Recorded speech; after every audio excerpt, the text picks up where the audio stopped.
mission is love. Our vision is love. Jamaicans, by justice, the people's champion, champion. Justice, justice for all. Justice under law. Justice, Jamaica demand. Right to life, right to liberty. Justice, justice for all. Justice under the law. Justice, the people demand. Right to life and security. Oh, what a job. What a job. Oh, what a Happy Monday and welcome to another episode of Let's Talk Justice. My name is Michael Jackson, Executive Director of JFJ. And I'm Jade Williams, Policy and Advocacy Specialist. I think this week we are in a bit of a resilient mood. Yeah, I can agree with that. An overcoming mood. Yes, we're grateful to be here. And I think we must start the show with recognizing and paying tribute, saying our thanks to frontline workers who helped us to deal with what was Hurricane Beryl that still continues to impact other countries.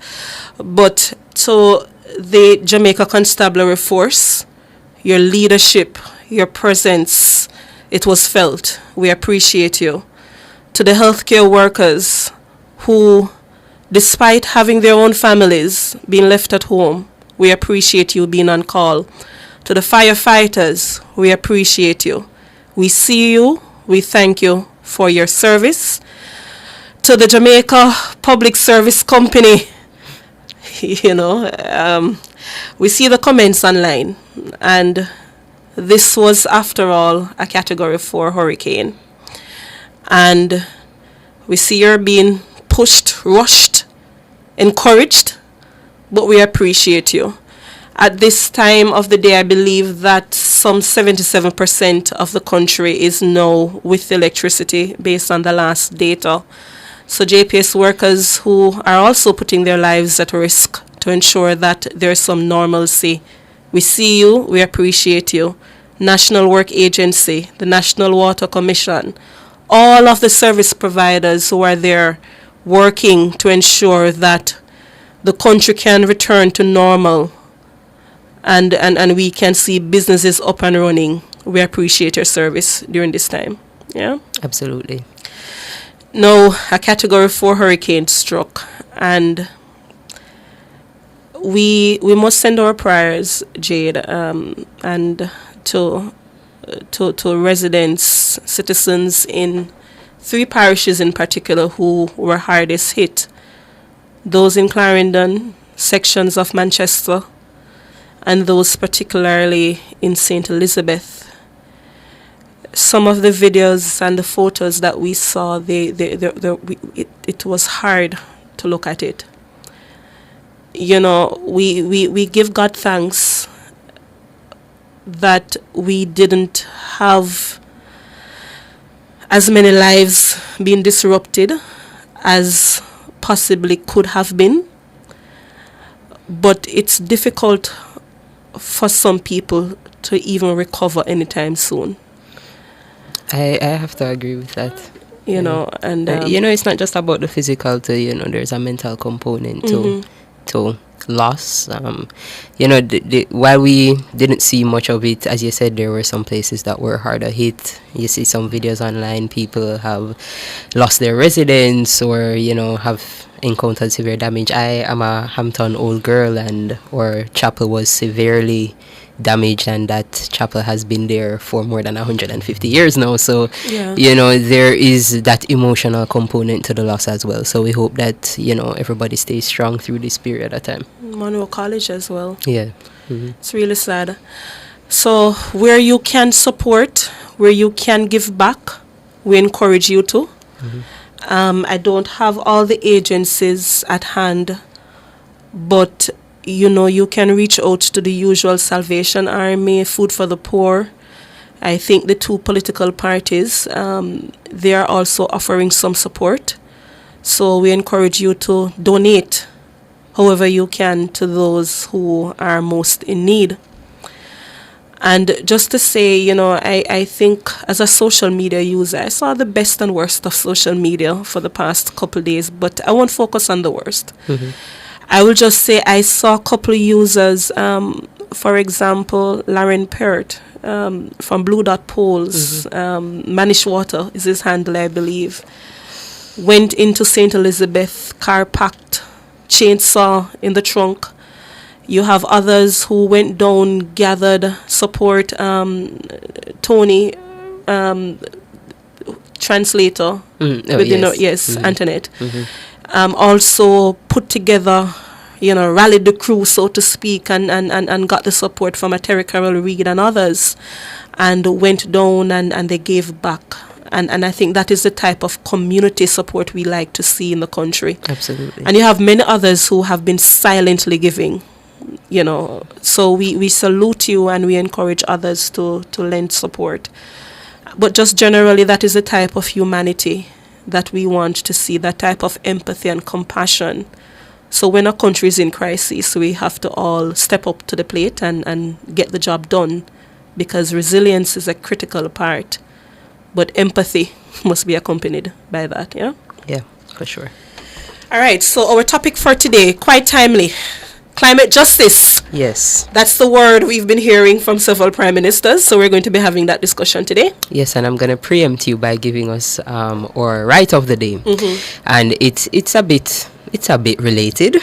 So we don't have a right to health, but we do have a right to a healthy and productive environment that is free from threat of injury or damage from environmental abuse and degradation of ecological heritage.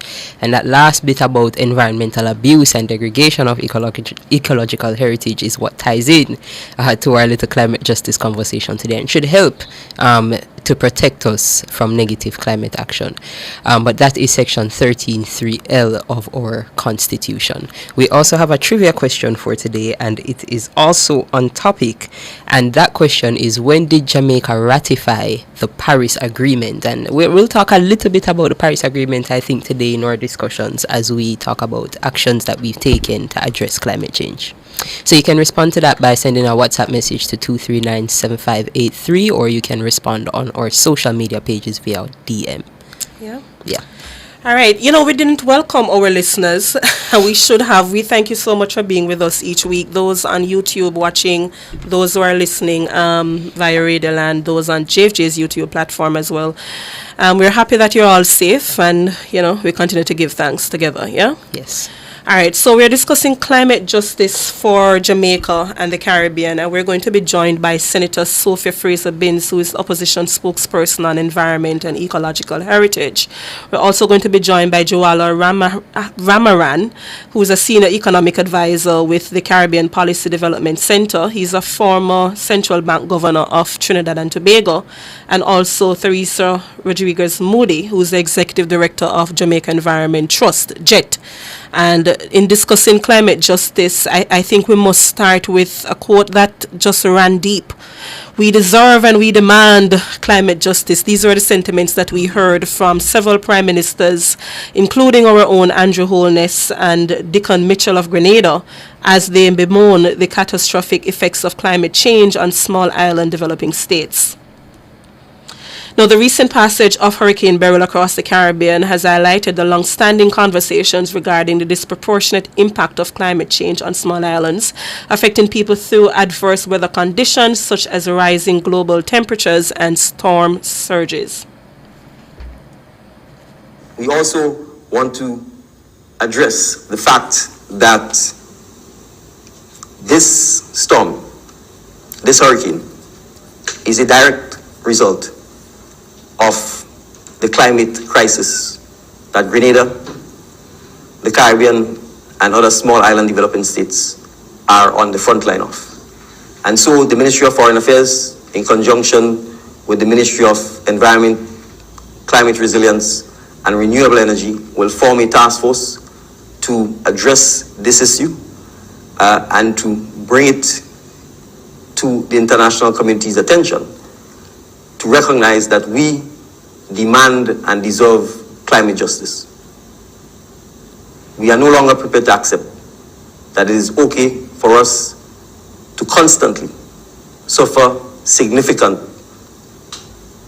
clearly demonstrated loss and damage arising from climatic events and be expected to rebuild, be expected to borrow, to rebuild year after year, while the countries that are responsible for creating the situation and exacerbating the situation sit idly by with platitudes and tokenism. No, that was the Prime Minister of Grenada, Dickon Mitchell. Now, there have been coordinated efforts at the levels of the Caribbean community consistently advocating for concrete global actions to address climate change, such as limiting global warming to less than 1.5 degrees. The region has also actively engaged in innovative finance mechanisms, such as the Bridgetown Initiative and the Multi-Dimensional Vulnerability Index, forming parts of the reparatory justice and debt for climate change and conservation swaps.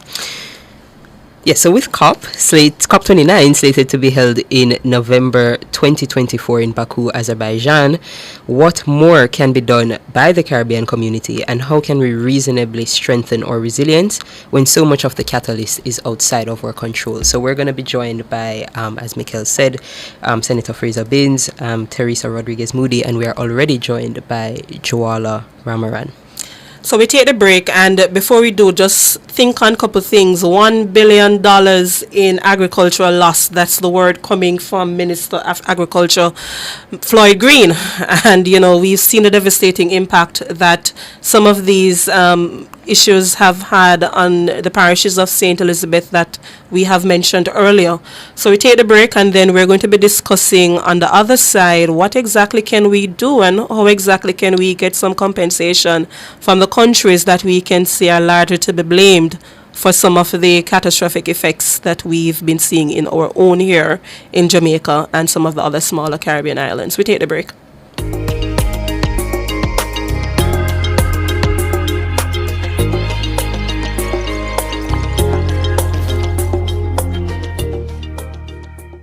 Presenting another finalist in the 2024 Jamaica Festival Song Competition.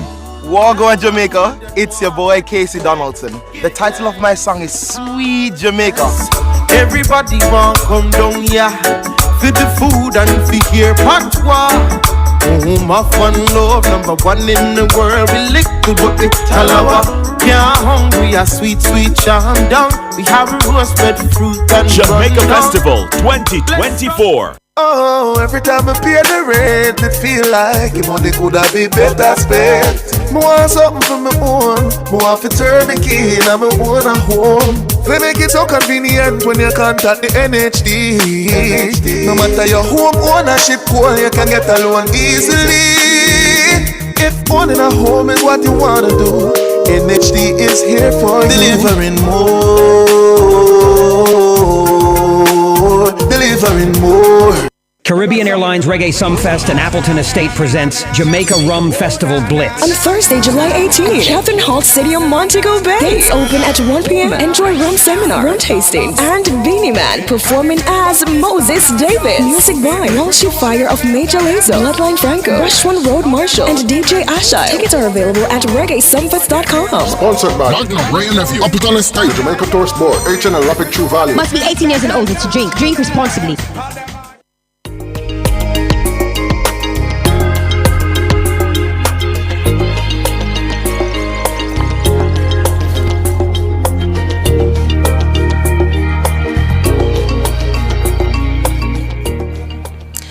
Welcome back to Let's Start Justice. We're discussing the matter of climate justice, not only for Jamaica, but for the Caribbean region.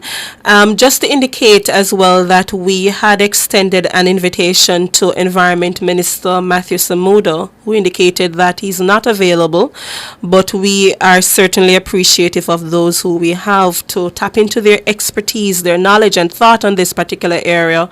And as a reminder, we have Joala Rambaran, who is a senior Economic Advisor with the Caribbean Policy Development Center.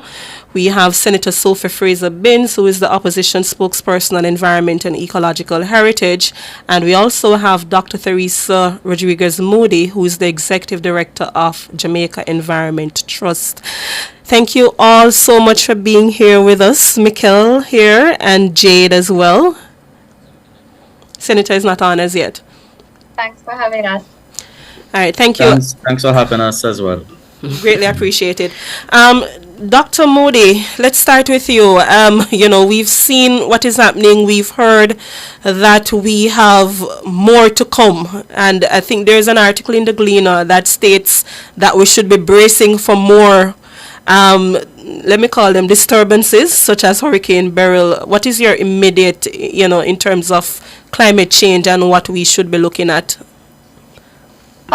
Yes, Prof. Taylor spoke in the newspaper today. He had several quotes in the paper, and one of the things that I think is highlighted is this whole conversation about unprecedented. And I would tell you, I was a little distressed when I saw some of the social media comments because, and I think it shows a lack of understanding where people are saying things like, oh, but we've always had Category 5 hurricanes. This is not climate change.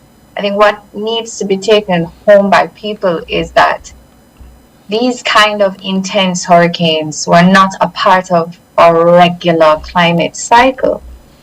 What we're seeing with the climate crisis is that we're seeing these more unprecedented type of events. The more intense hurricanes are happening, something that would have been a 1 in 500 year event, we're seeing happening more frequently, right?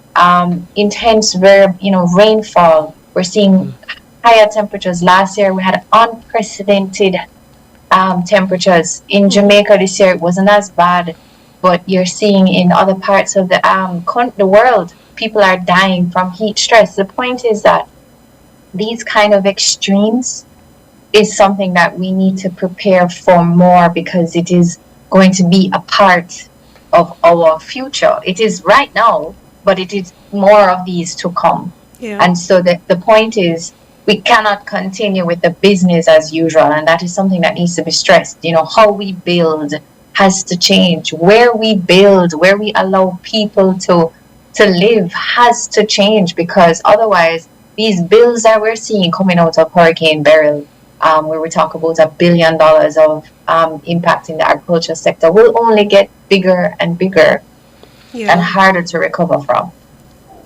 I just wanted to follow up on that quickly, because yes, you're kind of pointing to actions that, how we build, where we build. How much are we ourselves contributing to the climate crisis here? And what are our first mitigating steps? So remember, climate change is caused by the burning of fossil fuels, right? And in terms of Jamaica as a contributor, we're very, very small as a contributor to this. And so even if we were to completely get off of the fossil fuel grid and completely change, there's very little that Jamaica itself can do to mitigate and really change what is happening globally.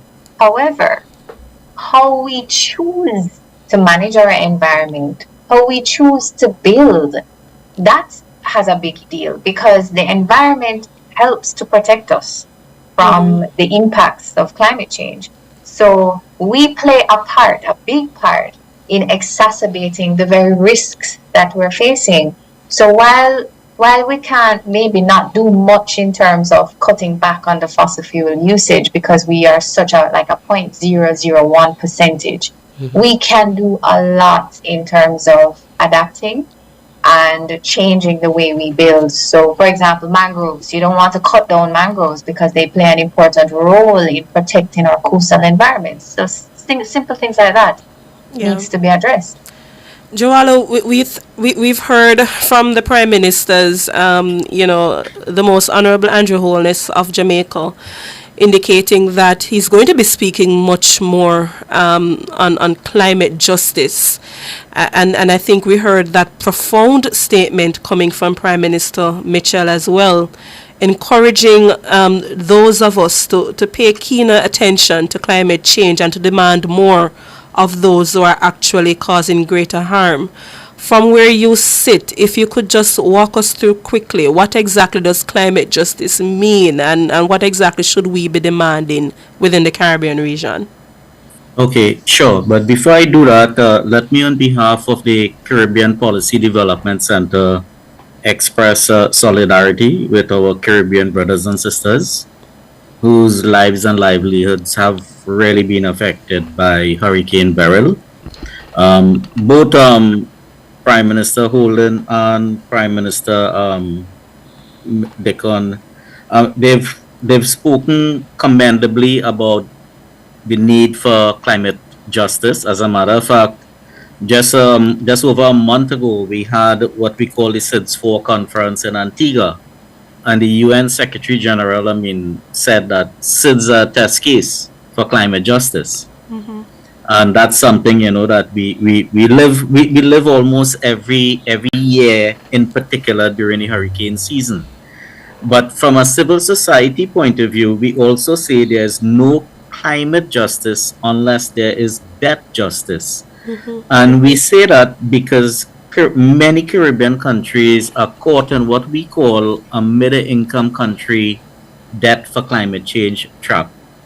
And this is because many of these countries are heavily indebted. Let's take the example of Jamaica, Grenada, St. Vincent. All countries that have been hit by Hurricane Beryl are countries where their debt to GDP ratios are somewhere between 60 to 80% to GDP, which is well above what is considered sustainable. And they all spend significant amounts of public money servicing debt when that money could be used in other areas, particularly now where we see the immediate need to put monies into relief and recovery. And therefore, we have to, when we start talking about climate justice, we also have to start speaking about how we also deal with the debt situation facing these countries. And that is why CPDC has been working along with its international partners in the global civil society space to do a number of things. One in particular is really strong advocacy on the fact that Caribbean countries need to have eligibility for greater amounts of concessional funding. We cannot keep us moving on along in the business as usual circumstances where we see now where these countries have been hit. They have to now borrow, mainly because they are fiscally constrained. They have to borrow to undertake relief, recovery, and even the longer term reconstruction efforts that are required. And that means that borrowing typically is coming in the form of loans. And we are saying, no, we need to have concessional funding. We need to have low-cost funding, or we need to have grant-based funding.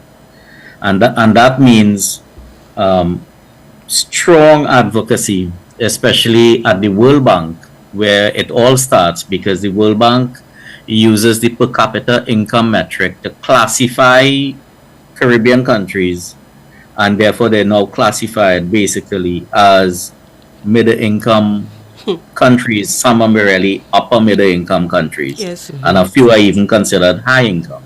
But that doesn't talk about the vulnerability that these countries have, particularly when we talk about the climate crisis. And how will the multidimensional vulnerability index help with that as an example?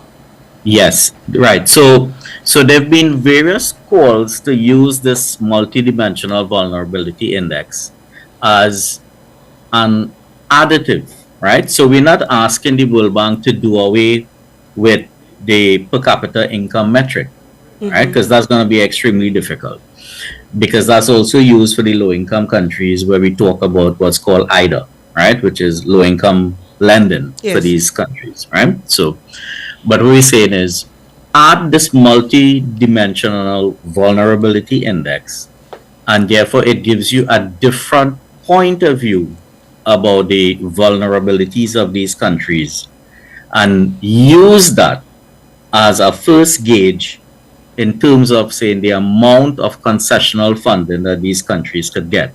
Now, the UN last year actually brought out, after much work, right, brought out a multi-dimensional vulnerability index that could be implemented.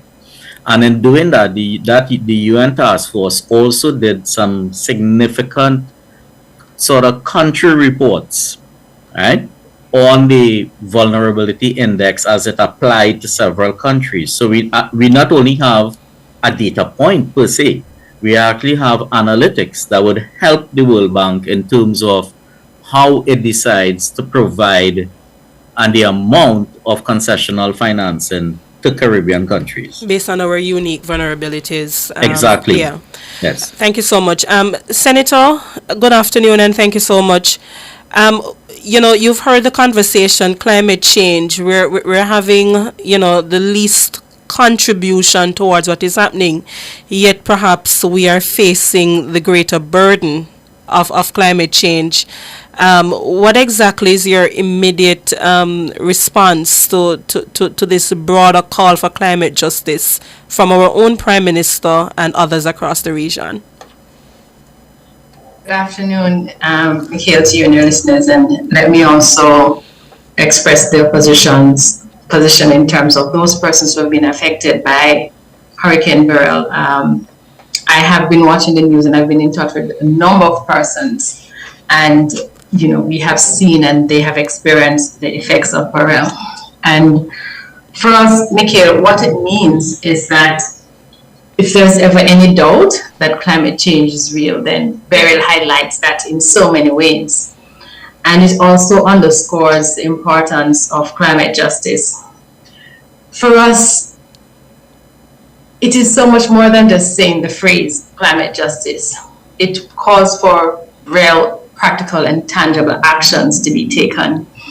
I listened to Mr. Rambaran, and he spoke about our economies, and the truth is that that is one of the consideration, and perhaps a significant consideration, because when we look at climate justice, we have to look at our ability to adapt and to mitigate, all of which is impacted by the state and the size of our economies.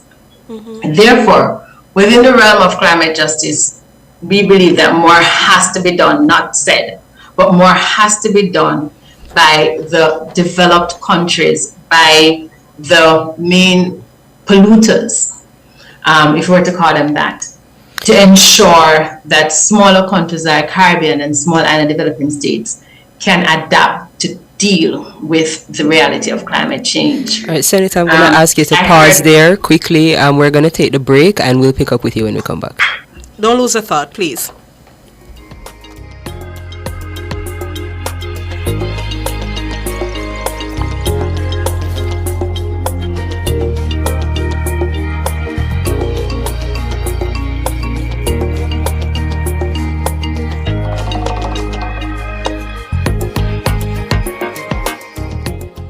At the Jamaica Customs Agency, we care for our employees, customers, stakeholders, citizens, and our country. Customs cares. The temperature by the Jamaica Customs Agency is 32 degrees Celsius out west in Montego Bay and 33 here in Kingston. Oh, every time I pay the rent, it feel like the money could have been better spent. I want something for my own. I want to turn the key in my own home. They make it so convenient when you contact the NHD. No matter your home ownership call, you can get a loan easily. If owning a home is what you want to do, NHD is here for you. Delivering more.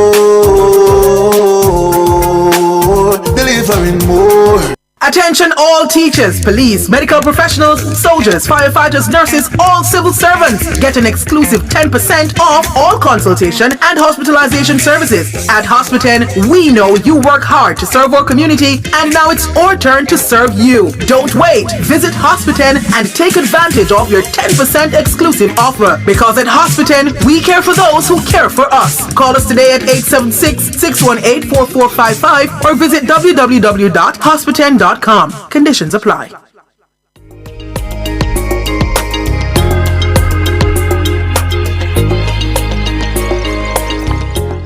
Welcome back to Let's Talk Justice. We are discussing climate justice and what that means for the Caribbean. We were just speaking to Senator Fraser Binns. I will ask you to finish that thought before we pick up with our other guests. Thank you. Yes, I was saying that I heard Theresa spoke about the fact that within the Caribbean, we contribute so very little to the state of our environment, but we are the most impacted. And we fully agree with that.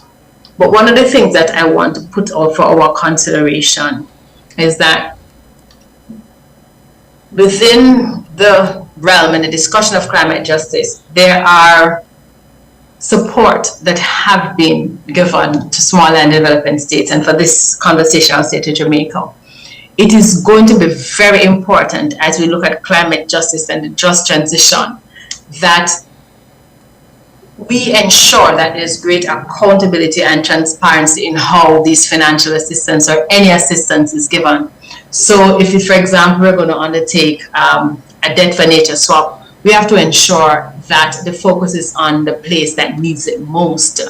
If there's going to be grant funding, we have to ensure that those who need it most are the ones that are benefited. The areas or coastal communities or coral reefs or mangroves are replanted. You know, as much as we can control the extent of our adaptability, we have to ensure it is done.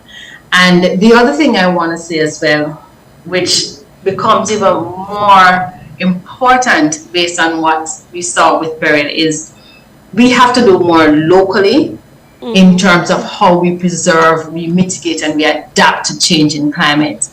When you look at some of the things that have taken place and some of the damages, one of the things I saw, and it's a conversation that I've been having with other persons in my own group, is whether we now have to look at how do we do our construction.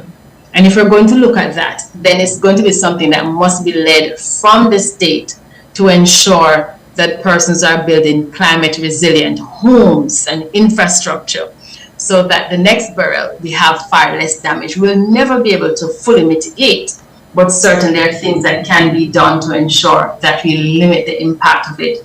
Because as we have heard from all the environmental scientists, Beryl is just one of the many effects of climate change, and it is anticipated that we will have so much more than Beryl. So to summarize, from a parliamentarian perspective, I believe that more has to be done in terms of our advocacy, not just as Jamaica standing alone, but as the Caribbean and as small island developing states, to ensure that more support, and I'm saying financial support especially, is provided to small island developing states. And the second point I'm making is that in addition to the advocacy that must be done internationally, more must be done locally to ensure that there is enough steps that are taken to protect and to preserve our environment, to make us more resilient. I want to pick up on that more must be done locally point with Theresa in particular, because we have worked together on climate related issues, actions that would negatively affect the environment of Jamaican citizens. And, through that work, we would have highlighted some of the gaps in our legislative framework. And I appreciate the Senator bringing that, perspective that, this is an issue that is parliamentary as well. So I was hoping you could shed some light for us, Theresa, on what those gaps are that we have immediately identified could be filled. Okay, thanks. So, in terms of, for example, simple things like setback from coast, setback from gullies, setback from rivers, they're the same, they haven't changed. And what we're saying is that, things, as we said, things have to look different. It's a new type of environment. We're looking at the potential to have Category 5, 4 hurricanes more frequently, or more frequently. We also need to be thinking about, Senator mentioned about the construction. We have a lot in our development orders, you see, language like should consider. The language is very light. We need to be stronger. Everything, that enabling environment, government sets the enabling environment, that's very critical here.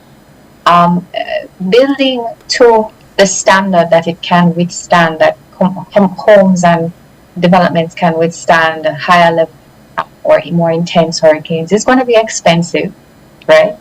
And nobody is going to necessarily willingly want to take on that, because it's so costly, and we tend to think about things in short term. But I mean, reality is that we may have to be looking at things as a requirement. So we may talk about mainstreaming climate change, but I think it's a lot of talk, and we need to move away and really and truly mainstream it in a more meaningful way.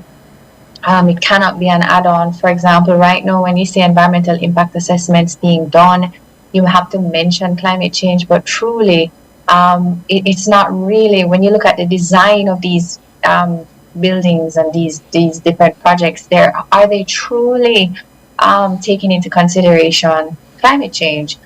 Rainwater harvesting, for example, is another one of those that is mentioned. Oh, we should. It is something that needs to be considered, but at the same time, when we look at it's just a consideration. It's a suggestion, So I think that when we're looking at the future, and it cannot be something that's going to take any length of time, we really need to be, yes, there's some low-hanging fruits that can be considered, but we really need to be targeting this. Funding is going to be something that is absolutely critical, of course. When we think about relocating vulnerable communities, not everybody wants to relocate, but the reality is that these are hard decisions that have to be made. That it may, from a government's perspective, it may be a death nail, in the sense of from voting perspective, but we have to be making long-term decisions as well. Yeah. Joala, just to pick up with you, bring it back to, the Caribbean-wide perspective and coming out of COP28, going into COP29. What were some of those commitments? I think sometimes we hear the campaign slogans, 1.5 stay alive. I know that there was a declaration as well. Yeah. So what are some of those commitments, and how do we ensure that those slogans mean something for people? Because we have people listening in and they hear the climate change deniers and so on. How do we have resonance where every Caribbean citizen, they're listening in and say, you know what? This is what climate justice means for me. And as our leaders go to represent us in November, this is what I want them to be asking for. All right. Before I sort of get into that in COP28 to COP29, just some, to add to what has already been said. Because the discussion started around, the climate deniers. And, is interesting because if we look at the data for the Caribbean, right, we'll see like over a 70-year period, we've had about 854 named storms. And of those, about 470, or roughly just over half, became hurricanes. And then about another roughly half again, just over 200, became major hurricanes defined as category 3 or higher, right? So the thing is, we actually have not only the information, but over that 70-year period, we've lived through generations, we've lived through the effect of these climate events. So it's pretty hard in a sense to deny it. And then since 1995, what we've actually seen is one, an increase in the number of tropical storms and hurricanes, but also an increase in the intensity of these tropical storms and hurricanes. So that in itself, I mean, is really difficult to deny in the face of the data that exists. The second point I wanted to make was around what Teresa was saying to is that I think we need, in the Caribbean, we haven't really fully exploited the potential of nature-based solutions. This is something I think we're all basically islands, and we could make more use of the ocean and the ocean assets to protect us. One of the major reasons why Beryl intensified so rapidly is because the waters are warmer. Right now in July, they're at a temperature where they would have been 2 to 3 months later down the road, simply because of the rise in temperatures we experienced since November last year. And that had an impact on our coral reefs. And our coral reefs are actually a line of defense against the intensity of the hurricane. So we're in a catch-22 situation, and it's something like where the Caribbean has to seriously consider how we go about restoring our coral reefs, because they're not only providing significant protection per se along on the coast, right, but they also could provide significant protection from the very hurricanes that we're looking to insulate ourselves from, right? And so that brings me now to COP28, COP29. As we go into COP29, it is really being called a finance COP, because a lot of the financing issues were sort of handed over from COP28 into that, where the international community has to now agree on what is called a new collective quantified, right, finance goal, basically a new climate target, because the industrial countries promised since 2009 that they would support the developing countries with $100 billion a year for climate action. At best, based on the numbers and based on some of the, let me just say, manner in which these countries account for their funding, we may have reached about 80 to 90 billion at best in 1 year. Right? So they haven't met the target. Now we're talking about a new target. And while we're talking quantum, what I think is important is that we also need to talk about the quality of the finance. Because especially for Caribbean SIDS, if that target is really a target that talks only about loans, it really makes no sense for us. We need to have, as I said, grants and concessional funding as our major source of climate funding. Yes, and I know the conversation was also anchoring that funding into reparatory justice.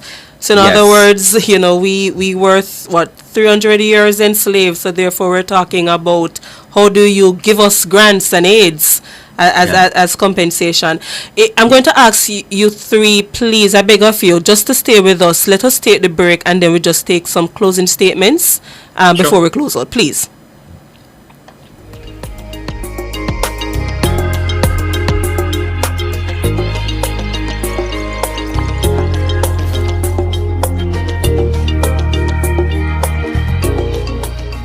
Is your Strata filing its annual returns? In keeping with the Registration Strata Titles Act, Strata corporations are required to submit an audited financial statement or a copy of its accounts, prepared in keeping with generally accepted accounting principles, signed by the chairman and at least one other member of the executive committee. This must be submitted annually to the Commission of Strata Corporations within 120 days after the end of the financial year. For more information, contact the Commission of Strata Corporations at 926-9748-9. Oh, every time I pay the rent, it feel like the money could have been better spent. Me want something for my own. Me want to turn the key in my own a home. They make it so convenient when you contact the NHD. No matter your home ownership goal, you can get a loan easily. If owning a home is what you wanna do, NHD is here for delivering more, delivering more. On your mark, set, get ready to go! It's time for the True Juice 5K, the one-of-a-kind experience taking you through the beautiful True Juice orchards in Bockwalk, Sunday, July 21, 2024. Register now at truejuice.com. Entry fee only $2,500. Come run, walk, and have fun while raising funds for the Lincoln Hospital. Follow at True Juice on Instagram for more details.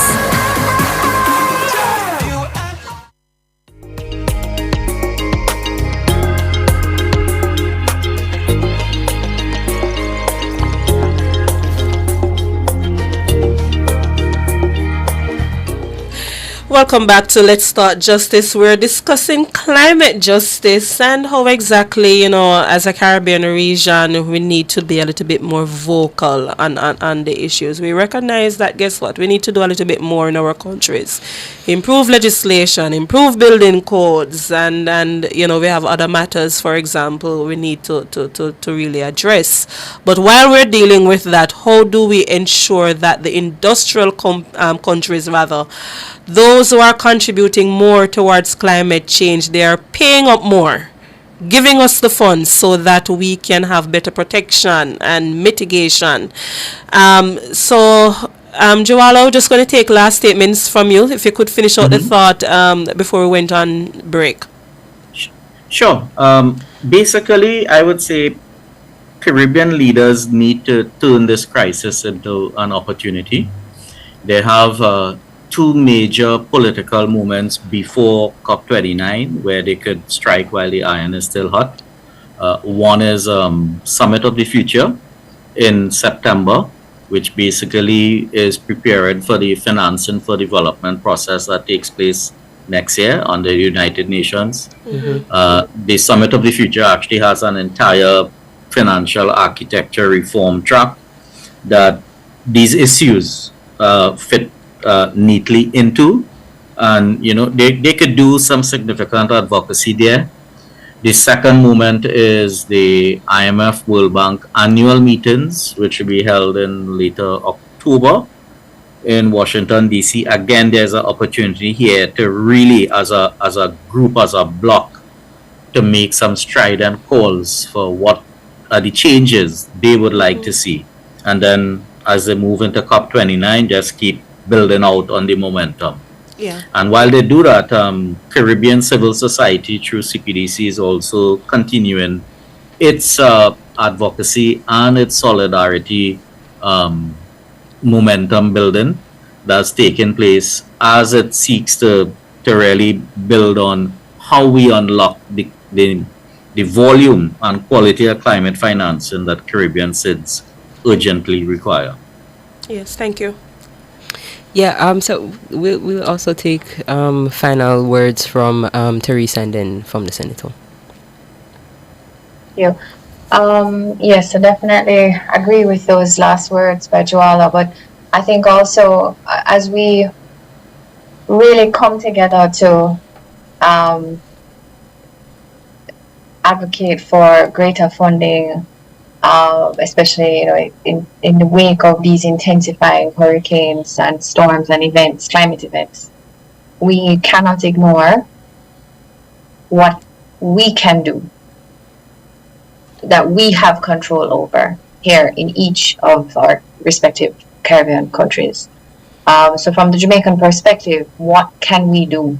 Yes, we know that funding is needed, but we are responsible for crafting our laws or regulations, monitoring and enforcing, development approvals, permits, and so forth. We are in control of that. And we need to take control of that very seriously, while we are also negotiating for greater funding to better adapt to these events. So I want us to also bear that in mind while we're having the conversations. Thank you for that. And Senator? I want to pick up where Theresa left off, because I believe that there is in fact an opportunity for us to continue our advocacy on the international scale. But if we do not do what we can at home, then whatever support we get on the international scale will be limited, because we have not implemented laws, we have not enforced our laws. And equally important, we have not engaged our citizenry. So I think that coming out of Beryl, the opportunity exists for us to go back to the drawing board, to start educating and informing our citizens so they understand climate change, but also what it means for them. I think that a number of persons, particularly along the southern coast, southern side of Jamaica, would have experienced perhaps for the first time a real hurricane. I mean, we have tropical storm, but the first time a real hurricane. And because of this lived experience, I can tell you that the anxiety, when I spoke to Jamaicans across the length and breadth, there was just this anxiety. And I think we can turn that anxiety into something positive by educating and informing and taking the country along with us as we seek to adapt to climate change. In addition to the opportunity that exists in terms of public education and taking the country along with us, there is an opportunity for us to go back to the drawing board and start enforcing our laws, start modernizing laws that we need to be. And in fact, even without modernizing, I can say if we just enforce what presently exists, then we would be far in our quest for climate adaptability. So those are some of the things that I think we can do. And while we're doing that, we can continue our advocacy for greater funding, for better debt, for better terms, so for loans, for grants. We can do all of that. But at the end of the day, we have to ensure that the local infrastructure, not just talking about physical infrastructure, but just the local infrastructure is brought up to the level where we can truly adapt and make good of what is a bad situation with climate change. And I think the opportunity has just presented itself. It is really up to us as leaders, and I'm saying leaders in terms of political leaders and other leaders, that it is up to us now to take the charge that awaits. Thank you so much, Senator. And thank you to all of our guests, Theresa, Joala, for your insight and your expertise on this issue. I think myself and the listeners have learned quite a bit about climate justice. And your co-host as well. I can't speak for you. I can speak for the comments. Thank you so much. Yes. We really do appreciate your presence here. Have a good day. Bye-bye. Bye-bye. Mikhail, I don't want you to say anything before I give my trivia response. No, we're not at that part as well. Let's not rush the minutes. I was reading some of the comments in the chat, and thank you so much for the engagement. Miss Sunshine, Marigold Weber, as usual, for tuning in. And I just want to read something, news commentator J.A. Climate change is very real. But people and countries too selfish to do what is necessary to help with the problem. Right now, everyone is thinking of profits by all means and cutting costs.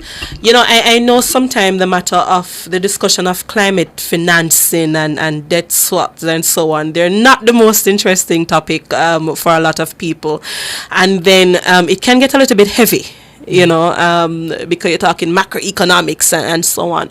But I think it's important that we tune in to have the conversation so that we can encourage our government so that when CARICOM meets, these are the types of conversations that we should be pushing them to have. I was so heartened again hearing our own Prime Minister speak on this, and I hope he will speak more on this particular issue of climate justice. The Bridgetown Initiative, that was the initiative signed in Bridgetown, Barbados, from Prime Minister Mia Mottley. Again, we heard the call from Prime Minister Dickon Mitchell, and you saw the devastation that happened in Grenada. So I think a little bit more outrage needs to be here so that our own leaders can know that, listen, no more pussyfooting around. We have to rally the troops so that when we speak eloquently and fiercely on this particular issue. And I don't think we should be advocating for loans in that traditional sense. It has to be based on the vulnerability of our countries. It has to be based from the perspective of reparatory justice. Over 300 years of enslavement means that you owe us. Yeah, you know, one of the things that we didn't get to fully dive into was the debt for climate change kind of discussion, a part of the Bridgetown initiative, where, because, you know, we've been having these developmental loans. What about forgiving some of these loans, and those funds that we would have been paying to these big debtors we use to build our climate resilience? That's the exact thought behind the debt for swap initiative. So again, how do we break down that type of information for our listeners? And, you know, just to lastly indicate that, you know, one of the things that come to my mind, Jade, personally, when you have natural disasters over the years across administrations, you know, there was a video of a lady sitting on her roof holding down the zinc. You know, and it just brought to my own mind that so many of our citizens are living in areas that are not safe. And it's not because they don't want to move. We have to be asking ourselves what type of opportunities and the sustainable housing solutions that are there. We know that the government has the housing initiative under the office of the Prime Minister. But what exactly, how do we move the National Housing Trust perhaps to be looking at more community-wide scale sustainable housing solutions for the most poor, the most vulnerable? Those were some of the thoughts that came to my own mind as I saw some of those videos, you know, heartbreaking really. So I think we have to have more discussions on poverty reduction in the country as well. That's another topic, I believe. Yes, no, a whole for different sure. topic. Yeah, for sure. But, you know, even as you talk about the poverty reduction, that was another aspect of that, you know, Bridgetown initiative that, so, you know, if we actually look to implement even some of the ideas we already have, we could be addressing things on a multifaceted level. Yeah, absolutely. All right. So you're up on time now. Okay, all right. So I'm going to talk about our trivia question now. So our trivia question was, when did Jamaica ratify the Paris Agreement, which speaks to climate action as well? And we ratified the Paris Agreement in, I'm going to tell you right now. We ratified the Paris Agreement April 10th, 2017. I knew it was April 2017. I didn't want to get the date wrong. But we do have a winner. They responded via WhatsApp, and that is Justin Wallace. So congratulations. We will reach out to you via WhatsApp with your prize. And Justin is a sixth former. So we are reaching the young people. So I'm heartened by that. Yes. Great. But thank you so much to our listeners, to our YouTubers who were with us for the hour, paying attention and giving your comments. We really do appreciate all of them. Even the ones that are not so flattering, we do appreciate them as well. It means that we have room to improve. So thank you, and you have a good day. Jamaicans, by justice, the people's champion. Justice for all. Justice under law. Justice, Jamaica demand. Right to life, right to liberty. Out of many we are one in a Jamaica. Make it a better place for the boys and girls. Created equal by the creator. For equal rights and opportunities. No to unlawful detention and police brutalization. Class, gender, race or religion. We not tolerate discrimination. To join the fight against injustice, contact us at 755-4524 or JamaicансForJustice.org. The people's champion.